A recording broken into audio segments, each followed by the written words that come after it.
Hi, ഇന്ന് നമ്മൾ വളരെ കുറച്ച് ഐറ്റംസ് വെച്ചിട്ടുണ്ടാക്കാൻ പറ്റുന്ന ഒരു ഉണക്കച്ചെമ്മീൻ വറുത്തതാണ് കാണിച്ചു തരാൻ പോകുന്നത്. നമുക്കതെങ്ങനെ ഉണ്ടാക്കണമെന്ന് നോക്കാം. അതിന് വേണ്ടിയിട്ട് ഉണക്കച്ചെമ്മീൻ എടുത്ത് അതിൻ്റെ പാലും തലയൊക്കെ കളഞ്ഞ് വൃത്തിയാക്കി കുറച്ച് നേരം വെള്ളത്തിലിട്ട് വയ്ക്കുക. അതിൻ്റെ മണ്ണും പൊടിയൊക്കെ പോയതിന് ശേഷം അത് കഴുകി മാറ്റി ഊറ്റി വയ്ക്കുക. ഇനി ഒരു പാൻ അടുപ്പത്ത് വെച്ച് കുറച്ച് വെളിച്ചെണ്ണ ഒഴിച്ചിട്ട് അതിലേക്ക് ഉണക്കച്ചെമ്മീൻ ഇട്ട് കൊടുത്ത് ചെറുതായി ഒന്ന് റോസ്റ്റ് ചെയ്തെടുക്കുക. ചെറുതായി ഒന്ന് കളറൊക്കെ മാറി വരുമ്പോൾ ഇനി ഇതിലേക്ക് വേണ്ടത് ഉള്ളിയും മുളകും കൂടി ചതച്ചതാണ്. ഉള്ളി നമ്മളൊരു 15ഓളം ഉള്ളി എടുത്തിട്ടുണ്ട്. ഇനി എരിവിനാവശ്യത്തിന് വറ്റൽമുളകും കൂടി ചേർത്ത് നന്നായി ഒന്ന് ചതച്ചെടുക്കുക.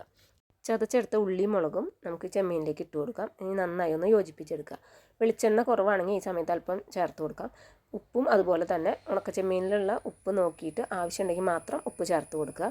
നന്നായി ഇതൊന്ന് ഇളക്കി യോജിപ്പിച്ചതിന് ശേഷം വേണം നമുക്ക് ഇനി ഇതിലേക്ക് ആവശ്യമായ നാളികേരം ചേർത്ത് കൊടുക്കാനായിട്ട്.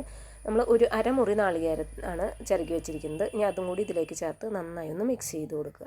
എല്ലാം കൂടി മിക്സ് ചെയ്തതിന് ശേഷം ചെറുതീയിലിട്ട് ഇത് നന്നായി ഒന്ന് മൊരിയിച്ചെടുക്കുക. ഒട്ടും വെള്ളമയം ഇല്ലാത്ത ഒരു പാത്രത്തിലാക്കി നന്നായി അടച്ചു വെച്ചാൽ ഇത് കുറച്ച് നാൾ വരെ കേടുകൂടാതെ സൂക്ഷിക്കാനും പറ്റും. ഈ റെസിപ്പി നിങ്ങൾക്ക് ഇഷ്ടപ്പെട്ടെങ്കിൽ ലൈക്ക് ചെയ്യാനും ഷെയർ ചെയ്യാനും മറക്കരുത്. അതുപോലെ തന്നെ സബ്സ്ക്രൈബ് ചെയ്യാതെ കാണുന്ന കൂട്ടുകാരെല്ലാവരും സബ്സ്ക്രൈബ് ചെയ്യണേ.